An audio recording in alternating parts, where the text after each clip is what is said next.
नमस्ते दोस्तों, हमने Mirzapur season 1 frame by frame देखी और 34 डिटेल्स नोटिस किए। उनमें से सिर्फ 24 इंपॉर्टेंट डिटेल्स के बारे में ही इस वीडियो में हम बात करेंगे, जिनके वजह से ये सीरीज आपको फिर एक बार देखने और सोचने पे मजबूर कर देगी। इनमें से कुछ डिटेल्स अगर हमने मिस किए हो और आपने नोटिस किए हो तो कमेंट्स में हमें जरूर बताएं। डिटेल नंबर 1, पूरी सीरीज में अगर किसी के रोल का मैं फैन हूँ तो वो है कालीन भैया। बहुत छोटी छोटी चीजें उनका रोल डिफाइन करती है, उनमें से ये एक। यहाँ गुड्डू और बबलू को कालीन भैया फर्स्ट टाइम मिलते हैं। उसी सीन में पहले वो मुन्ना की बगल में छोटी चेयर पे बैठते हैं और वहाँ वो जो भी आर्गुमेंट करते हैं वो एज अ मुन्ना के पिता करते हैं।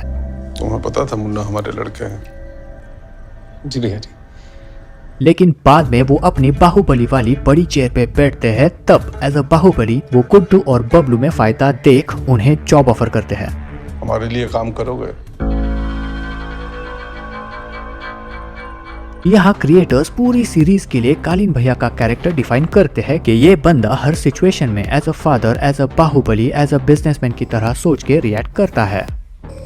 जिस अखंडा से आप परिचित हैं वो व्यापारी थे और हम बाहुबली हैं। डिटेल नंबर 2, इसी सीन में कालीन भैया गुड्डू और बबलू को जॉब ऑफर करने के बाद जब बोलते हैं 5 मिनट देते हैं, सोच लो। तब आप नोटिस कर सकते हो कि मकबूल गन आगे करता है, जो ये फोरशैडो करता है कि ये कोई रिक्वेस्ट नहीं थी, ये था एक अल्टीमेटम यानी वार्निंग। डिटेल नंबर 3, हमें नहीं लग रहा था कि कालीन भैया ऊंच नीच वाली बातों को मानते होंगे। है ना भैया जी, अब आप हमें अपने साथ रखें तो इसलिए थोड़ी रखें कि हम दोनों ऊंची जात हैं। क्वालिटी देखे होंगे तभी रखें। लेकिन अगर आपने नोटिस किया हो आओ खाना खाओ, तो फर्स्ट सीजन में गुड्डू और बबलू को गोल्डन प्लेट में खाना दिया जाता है क्योंकि वो अपर कास्ट वाले हैं, और सेकंड सीजन में मौर्य जी को कांच की प्लेट में खाना दिया जाता है क्योंकि वो लोअर कास्ट वाले हैं। अच्छा, हमें लगता नहीं था कि आप जात पात में विश्वास रखते होंगे। मतलब हमारी कांच की प्लेट है, बाकी सब। और तब ये कंफर्म हुआ कि वो ऊंच नीच मानते हैं, और ये वाली डिटेल नोटिस करने के वजह से हम अगली वाली डिटेल नोटिस कर पाए। डिटेल नंबर 4, यहाँ जब कालीन भैया फर्स्ट टाइम मौर्य जी से मिलते हैं और अपना इंट्रोडक्शन देते हैं, वो अखंडानंद त्रिपाठी नहीं बोलते, वो बोलते हैं त्रिपाठी अखंडानंद। त्रिपाठी अखंडानंद। उन्होंने यहाँ पे अपने सरनेम पे स्ट्रेस देके जताया कि वो अपर कास्ट वाले हैं और मौर्य जी लोअर कास्ट वाले। डिटेल नंबर 5, भाई सीरीज में अगर किसी का कैरेक्टर मासी है तो वो है मुन्ना भैया का। आज अगर किसी ने भी कुछ भी पूछा ना तो खाल उधड़वा के ना ढोलक बना देंगे और बजाएंगे बहुत जोर से। भाई साहब तो हर टाइम गॉगल चढ़ा के ही रहते हैं। देखो चश्मा अच्छा लग रहा है तुम्हारे ऊपर में, हम सच बता रहे हैं। You look like Kumar Gaurav. धन्यवाद, बचपन से पहन रहे हैं। और लिटरली वो बचपन से ही गॉगल पहनते आ रहे हैं। डिटेल नंबर 6, क्या इस सीन में आपने मुन्ना भैया की हाथ चालाकी नोटिस की? वो देखते हैं कि मकबूल नई गन कबर्ड में रखे है और जैसे ही चांस मिलता है और आपकी एक्स्ट्रा बुलेट्स भी रख रहे हैं।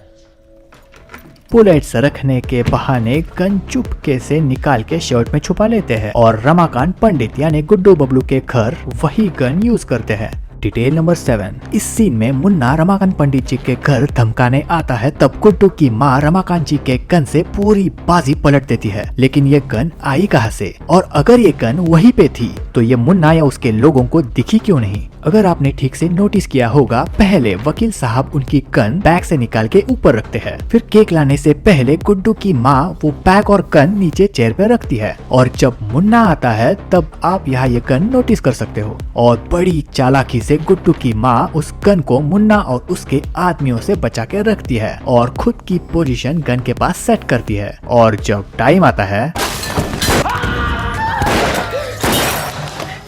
डिटेल नंबर 8, आप सोच रहे होंगे कि मैं गुड्डू की माँ क्यों बोल रहा हूँ, क्योंकि उनकी केमिस्ट्री ही अलग थी, जो आप यहाँ नोटिस कर सकते हो। दोनों की सेम टू सेम रिएक्शन।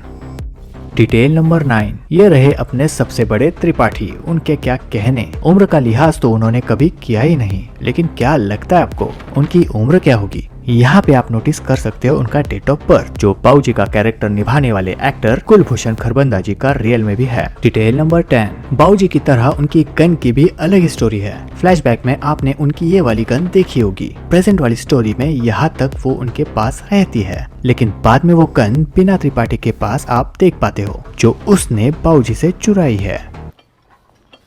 नई गन ला दी है मकबूल, पुरानी इतना ढूंढे मिली नहीं। डिटेल नंबर 11, बाबूजी तो हमेशा वाइल्ड टीवी चैनल देखते रहते हैं, ये तो आपको पता है। और अगर आपने नोटिस किया हो तो उसमें जो चल रहा है वो सीरीज के एक्चुअल इवेंट्स को फोरशैडो करता है। फॉर एग्जाम्पल, अगली पीढ़ी के लिए बीज और चरम सुख के मिलने के बाद ये शेर शेरनी के किस काम का। डिटेल नंबर 12, शो में कंपाउंडर का रोल निभाने वाले अभिषेक बैनर्जी शो के कास्टिंग डायरेक्टर भी है। और डिटेल ये है कि शो में उनकी डेथ 2 एपिसोड पहले ही फोरशैडो की गई थी। एक बार गले पे फेर दो तो आदमी का मुंह से नहीं गले से कुल्ला होता है। डिटेल नंबर 13, और वैसे भी इसको हाथ में लेके हम करेंगे क्या? कभी हमें कहीं बचाने के लिए तुझे गन चलाने की जरूरत पड़ गई तो सीख ले तू भी। ये वाला सीन फर्स्ट सीजन के क्लाइमैक्स को फोरशैडो कर रहा था, बंदूक नहीं चलानी आती प्रेसिडेंट साहिबा को। जहां अगर गोलू को गन चलाना आता तो स्वीटी की जान बच जाती। डिटेल नंबर 14, शो में गोलू का असली नाम आपने नोटिस किया ही होगा, और मुन्ना भैया का तो आपको पता ही है। फूलचंद त्रिपाठी और मुन्ना। फूलचंद त्रिपाठी बहुत चूतियों टाइप नाम लगता है। लेकिन क्या आपने बाकी सभी का नाम नोटिस किया? यहाँ आप गुड्डू का नाम गोविंद, स्वीटी का नाम स्वरांगिनी और बबलू का नाम विनय नोटिस कर सकते हो।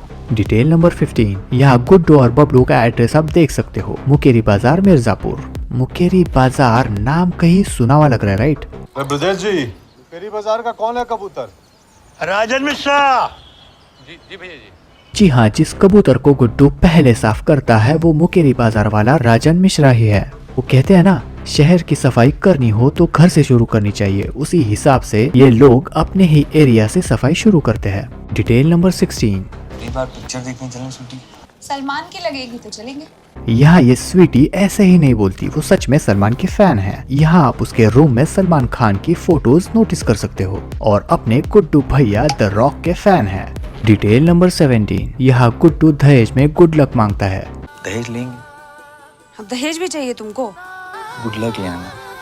और यहाँ स्वीटी सच में वो लेके भी आती है। यहाँ आप उनकी शादी में उसकी टर्टल वाली रिंग भी देख सकते हो जो गुड लक के लिए पहनते हैं। और ये गुड लक गुड्डू को फर्स्ट सीजन के क्लाइमैक्स में बहुत काम भी आता है। डिटेल नंबर 18, इस सीन में गुड्डू और बबलू दोनों का लक अच्छा चल रहा था, इसीलिए दोनों बच जाते हैं। और ये सीन इसीलिए खास है क्योंकि ये पूरा 2.5 मिनट का सीन सिंगल टेक है। डिटेल नंबर 19, यहाँ इस रूम में बबलू और गुड्डू को डिसीजन लेने बिठाया जाता है। अगर आप नोटिस करोगे तो ये उनके सिचुएशन को फोरशैडो कर रहा है। वो जिस राह पे जाने वाले हैं वो इस रूम की तरह ही डार्क है। उजाला एक झरोके से आ रहा है जो उनका एकमात्र बाहर जाने का रास्ता है, लेकिन वो भी अनरीचेबल है। डिटेल नंबर 20, लेकिन दोनों जब कालीन भैया के व्यापार में जुड़ जाते हैं पूरा सिस्टम चेंज कर देते हैं। थोड़ा स्टाइल बदलना पड़ेगा कालीन भैया। इन बुलेट्स के काम के लिए आप औरतें और बच्चों को रख लीजिए। वो बीड़ी नहीं पियेंगे, औरतें टाइम से अपना काम भी खत्म करेंगी, उनको अपने घर जाके अपनी रसोई और अपने बच्चों को भी संभालना होता है। और एक घड़ी लगवा दीजिएगा कहीं पे, सिप का टाइम भी बताती रहेगी। और उनका दौर चालू हो गया वो दिखाने के लिए। यहाँ सेम फ्रेम में सटल चेंज आप अगर ध्यान से देखो तो नोटिस कर पाओगे। बबलू ने बताए हुए चेंजेस के अकॉर्डिंग यहाँ मर्दों की जगह औरतें आ गई और यहाँ घड़ी आ गई। डिटेल नंबर 21, महादेवी जी, अरे हम तो बहुत बड़े फैन हैं इनके। नहीं देखिए, आप कोई मिसअंडरस्टैंडिंग नहीं रखिएगा, हम सच में बहुत बड़े फैन हैं इनके, हम कोई लाइन नहीं मारने। और यहाँ सच में बबलू लाइन मारने के लिए नहीं बोलता, वो सच में उनकी बुक्स पढ़ता है जो आप यहाँ नोटिस कर सकते हो। डिटेल नंबर 22, जैसे ही गुड्डू की कंपटीशन पास आती है गुड्डू लिक्विड इंटेक कम करता है। पानी छोड़ दिया है कंपटीशन। दूध तो पी लीजिए। अरे नहीं, हमारा दूध डाइट अलग है। सच में पानी या बाकी लिक्विड्स का इंटेक कम करने से बॉडी मसल्स ज्यादा विजिबल होते हैं। ये टेक्निक बॉडी बिल्डिंग कंपटीशन से पहले बहुत कारीगर साबित होती है। ये डिटेल एक छोटा सा लेकिन बहुत क्लेवर टच था।